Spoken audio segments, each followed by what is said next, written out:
네, 지금부터는 마켓 일타 강사와 시장을 들여다보겠습니다. 엠뱅골드 신광석 매니저 나와 있습니다. 안녕하세요. 안녕하세요. 신광석입니다. 네. 앞서 이제 yes or no 시간에 저희가 한라캐스트를 다루긴 했었는데 신광석 매니저는 11월 19일에 포트에 편입을 했습니다. 네, 일단은 여기서 이제 추가적으로 조금 바로 상승은 좀 불가능하지 않을까. 일단 먼저 결론부터 말씀드릴게요. 12,000원 목표 가격을 넘어섰고요. 넘어서고 나서 더 올라갔죠.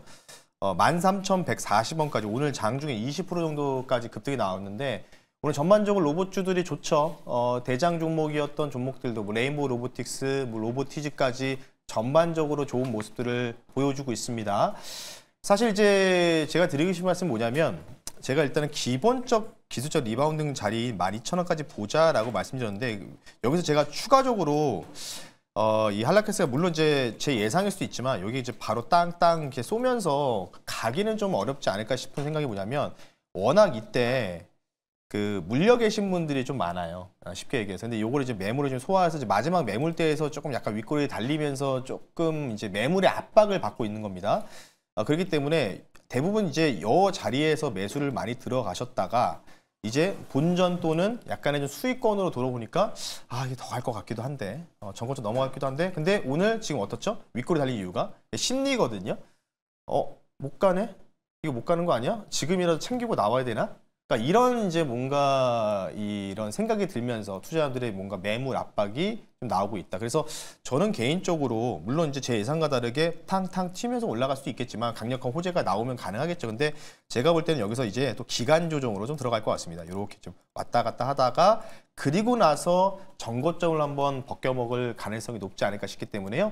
2차 목표 가격 일단 14,300원 이전에 전고점을 좀 말씀드리는데 워낙 지금 여기에 조금 쌓여있는 뭐 이전에 여기서 이제 매수하셨던 뭔가 매물대가 좀 이제 쉽게 얘기해서 악성 매물대라고 좀 표현을 해드릴게요. 기존 주주분들이 좀 계시기 때문에 그에 대한 매물 압박을 좀 받고 있어서 요거를 좀 소화하는 좀 기간이 좀 필요하다는 점.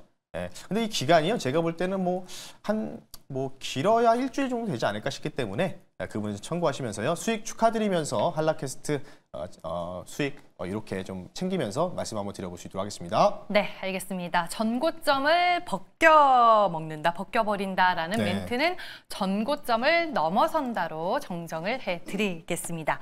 네, 그럼 시장 주제 보면서 또 자세한 시장 얘기 나눠보겠습니다. 매니저님. 네. 네, 억지로 이제 웃음을 참고 계시는데 다른 말, 고운 말 써주시길 부탁드리겠고요. 일단은 저의 추측이 맞는지는 모르겠어요. 금리 인하 사이클이 마무리 국면에 진입을 했다라는 한국은행 측의 발언이 나오면서 오늘 시장이 상승폭을 반납한 게 맞는 건가요? 네. 뭐 그게 이제 그것 때문에 사실 그거 이제 이창용 한국은행 총재의 발언이 나오면서부터 사실은 매물이 좀 출회됐다라고 좀 표현하니까 그게 이제 맞는 거겠죠. 투자자 입장에서는 이제 금리 인하에 대한 종료에 대한 이제 시그널이 좀 나오다 보니까 그리고 이제 최근에 이제 원달러 올라가는 배경에 대해서도 한은총재도 직접 이제 해외 주식에 이제 투자하는 분들, 자산에 투자하는 분들이 많다 보니까 그런 영향으로 인해서 좀 이제 진행되는 것 같다. 그리고 뭐 고물가 관련된 부분인데 우려감도 표명했거든요. 그래서 더 이상 뭔가 이제 금리 인하에 대해서 직접적으로는 안 한다 이렇게 한 건 아니지만 이제 종료한다고 한 건 아니지만은 간접적으로 그런 의견을 내비쳤다는 거게 이런 부분들이 조금 증시 압박을 좀 하고 있고 그래서 이제 이 가운데서 오늘 바이오가 좀 매물이 좀 압박이 좀 상당히 좀 나오고 있죠.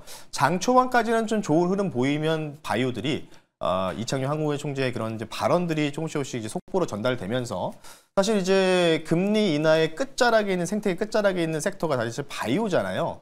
그렇기 때문에 바이오들이 먼저 매물 압박을 좀 받고 있다. 상승폭을 반납하거나 윗골을 길게 달고 좀 밀리고 있다. 이렇게 좀 표현하고 싶은데 그래서 일단은 한국은행에서 관련된 내용들을 한번 보면서 말씀 한번 드려볼 수 있도록 할 텐데요. 자, 일단은 뭐 제목이 이렇게 나오죠. 하는 금리 동결 진행됐고요. 금리 인하 종료에 대한 간접적인 시그널이 좀 나왔다라고 좀 말씀을 드리고 싶습니다. 4개월 연속 2.5% 유지가 됐고요. 그 사이에 이제 원달러 현재는 이제 뭐 1,460원대에서 왔다 갔다 하고 있고 지금 7개월 최고치는 이제 1,470원. 뭐 어쩔 수가 없는 부분이겠죠. 그 어쩔 수가 없는 부분들은 잠시 뒤에 자료를 통해서 말씀드릴 거고요. 내년 성장률을요. 일단은 뭐 수출 관련된 부분들, 반도체 호황부터 시작해가지고 전반적인 이런 액티브한 모습들이 좀 펼쳐지다 보니까 내년도 마찬가지로 1.8% 상향 조정했습니다. 뭐 근데 이제 금리 인하를 이제 중단하려는 이제 간접적인 시사가 사실은 뭐 환율도 있지만 아시다시피 최근에 이제 수도권 그리고 각 그 지방 도시별로의 그런 이제 부동산, 특히 이제 하이엔드 아파트라고 명명을 하잖아요. 통상 그런 이제 집중되어 있는 이런 이제 이 중심지에 있는 집값들이 정말 큰 폭으로 좀 많이 올랐잖아요. 근데 그런 부분들 그리고 미국 연준 정책도 약간 지금 최근에 금리 인하에 대해서 윌리엄스 총재라든지 전반 쿡 이사라든지 전반적으로 뭐 좋은 뭔가 모습을 보여주고 있지만 아직 뭐 12월달 확실하게 뭐 나올 때까지는 한미 금리 역전 관련된 부분들을 우리가 지금 봤을 때는 조금 조심해야 되는 입장 때문에 한동안 좀 금리 인하에 대해서 조금은 보수적으로 보겠다 이렇게 좀 얘기 나왔는데요. 사실 뭐 이제 반박할 수 있는 자료들은 뭐 여러 가지 있지만 제가 볼 때는 뭐 하는 나름대로 뭐 열심히 하고 계시겠죠. 근데 제가 볼 때는 달러가 올라가는 게 참 뭐 아이러니하죠. 미 달러 지수가 사실 100포인트, 100개에서 내외에서 왔다 갔다 하는 범위를 보여주고 있는데도 원달러는 내릴 생각 없고 여기다가 뭐 연기금의 자금 동원해서 뭐 쓴다 뭐 이런 뉴스들도 돌았잖아요. 근데 저는 이제 이런 생각이 드는 거예요. 그러니까 우리나라가 지금 이게 좀 문제가 좀 심각하다는 거죠. 어떤 거냐면 물론 이제 주식시장은 뭐 이것 때문에 좋은 이제 퍼포먼스를 계속 보여줄 건데요. 화면 보면서 말씀드리면 자 인베스트닷컴에서 가져왔고요. 매달 이제 중순 때 발표하는 M2 통화 공급 이 지표입니다. 예. 그러니까 뭐냐면 실질적으로 유동성을 공급하는 지표인데 이따가 잠시 뒤에 말씀드릴 텐데 지금 보게 되면요. 그러니까 실질적으로 저는 이게 인플레이션 지표라고 보고 있거든요. 예. 지금 몇 프로냐면요. 7.6% 정도 돼요. 그러니까 공급이 계속 늘어나고 있는 거고 아시다시피 21년도 때 공급을 왕창 했다가 코로나 때 그리고 나서 22년도, 23년도 때 왜 이게 쭉 밀렸냐면은 이때 당시 주식시장도 많이 안 좋았죠. 아시다시피 미국 연준에서 뭐 자이언트 스텝, 뭐 울트라 스텝까지 가겠다. 빅스텝 밟고 막 난리 부르스를 치면서 막 기준금리로 5% 이상까지 치고 올라가게 대한 배경이었잖아요. 그러다 보니까 우리나라도 비슷하게 가다 보니까 이런 부분들, 유동성을 약간 회수하는 부분들이겠죠.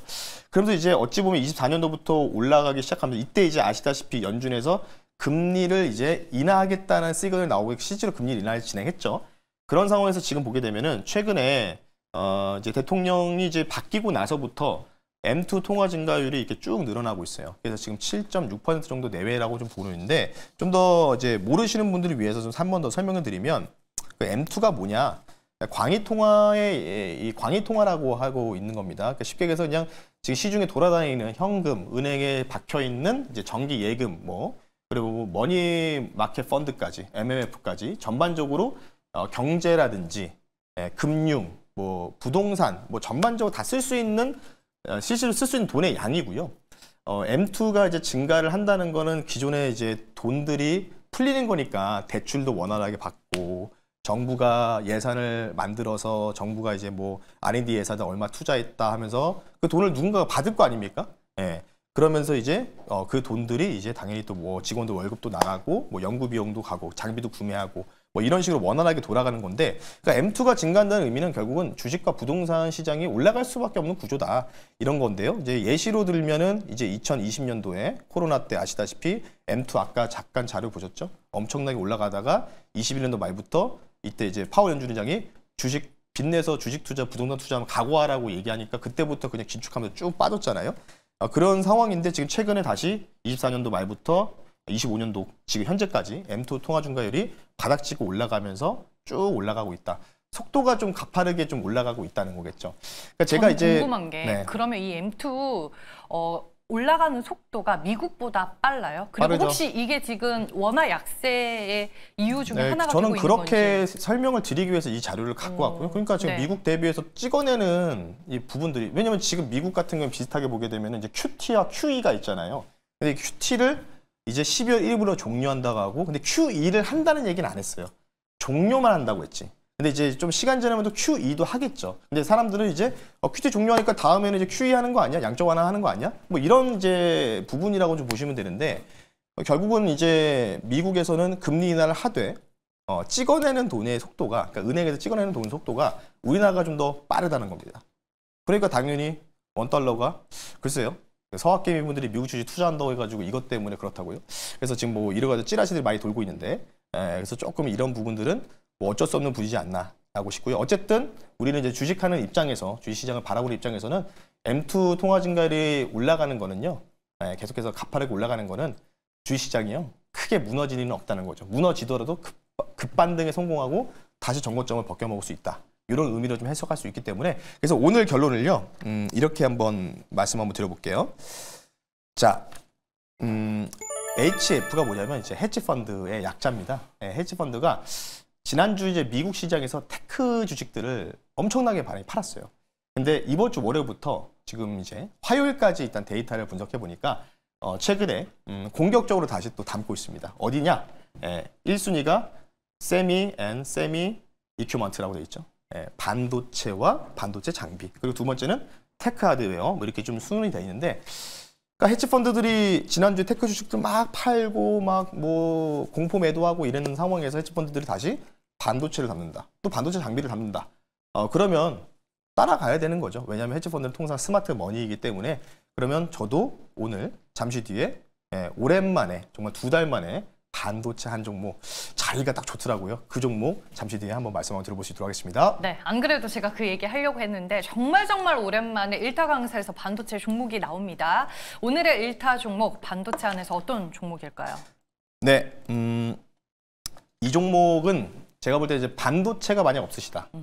반도체가 없으시다면 무조건 이 종목 한 종목은 들고 가야 되는데 그 중에서 바로 오늘의 종목이 저는 최고라고 저는 생각하고 있기 때문에 가지고 나왔고요. 현재가 12만 4,200원에 편입을 하고요. 종목명은요. 네, 한미 반도체라는 종목을 편입해 볼 수 있도록 하겠습니다. 한미 반도체를 유독 좋게 보시는 이유가 있을까요? 네, 사실은 뭐 이제 10월 달에 이제 2차 전지 중순 때 이제 할 때 사실 이제 그때부터 사실 제가 이바만 계속 주장하고 있다가 2달 동안 거의 이제 반도체를 안 담았죠. 네, 그때 당시 이제 사실 1타 강사에서는 10월 중순 전이죠. 9월 달에 이럴 때 한미 반도체, SK 하이닉스만 편입을 했는데 다시 가지고 나온 배경에 대해서 말씀 한번 드려볼게요. 뭐 이 회사는 제가 굳이 설명해 드릴 필요가 없지 않을까 싶기 때문에 TC본더 장비 업체라고 좀 보시면 좋을 것 같고요. 일단 두 가지 모멘텀입니다.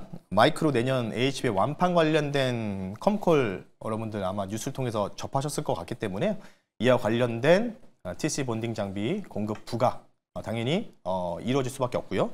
그리고 뭐 아시다시피 지금 뭐 GPU, 뭐 TPU, 뭐가 낫다 뭐 하면서 경쟁 구도 하면서 막 비교하는 거를 보고 계시는데 단순하게 말씀드리면 그냥 GPU도 쇼티지니까 구글 쪽에서 TPU를 따로 이제 만들어 가지고 같이 쇼티지를 받는 겁니다. 그렇기 때문에 그냥 같이 쇼티지 받고 있다. 그러니까 이거를 경쟁 구도로 생각할 필요는 없다는 거겠죠. 그리고 마지막으로 드리고 싶은 말씀은 뭐냐면 이 회사가 사실 SK 하이닉스 향이 굉장히 진하잖아요. 삼성전자와의 협력 회복이 굉장히 중요하다. 근데 조만간 이에 대한 소식들이 나오지 않을까. 그러면 주가는 다시 올라갈 가능성이 높고요. 바로 가격전을 말씀드릴게요. 1차, 2차 나눠서 말씀드리겠습니다. 1차는요. 일단 기술적 반등이죠. 일단 기술적 반등까지 먼저 볼게요. 1차를요. 14만 4천 원 말씀드리고요. 2차 목표 가격을 당연히 단기 고점 넘어가는 16만 원 선. 손절 가격은 11만 원 선으로 말씀을 드릴 테니까요. 딱 좋습니다. 지금 자리가 어제 여기서부터 떨어지는 추세 라인을 돌파하고 나서 눌리는 자리거든요. 그렇기 때문에 오늘 좀 눌림이 좀 나왔을 때 반도체 없으신 분들 고민을 하고 있다. 이것저것 사기에 조금 다소 고민된다 하시면은 그냥 딱 한미 반도체로 통일하는 게 낫다라는 점 가격전을 참고하시면 좋을 것 같습니다. 예, 오늘 4시 무방 가면은 반도체 얘기 더 들을 수 있는 걸까요? 네, 한미 반도체 관련된 삼성 관련된 부분들 협력 관계 부각에 대해서 좀 계속 말씀드리고 있는데요. 이와 관련된 부분들 제 타임라인을 통해서 한번 정리를 좀 해드릴 거니까요. 반도체 그리고 오늘 바이오 빠지는 부분들 한번 제가 차트 복귀해드리면서 같이 한번 더 점검해드릴게요. 그래서 오늘 관심 있으신 분들은 오후 4시에 너튜브에 신광석 검색하셔서요. 공개 방송을 통해서 여러분들 많은 참여 부탁드리겠습니다. 네, 알겠습니다. 마켓 1타 강사였고요. 지금까지 엠뱅골드의 신광석 매니저와 함께했습니다. 고맙습니다. 네, 고맙습니다.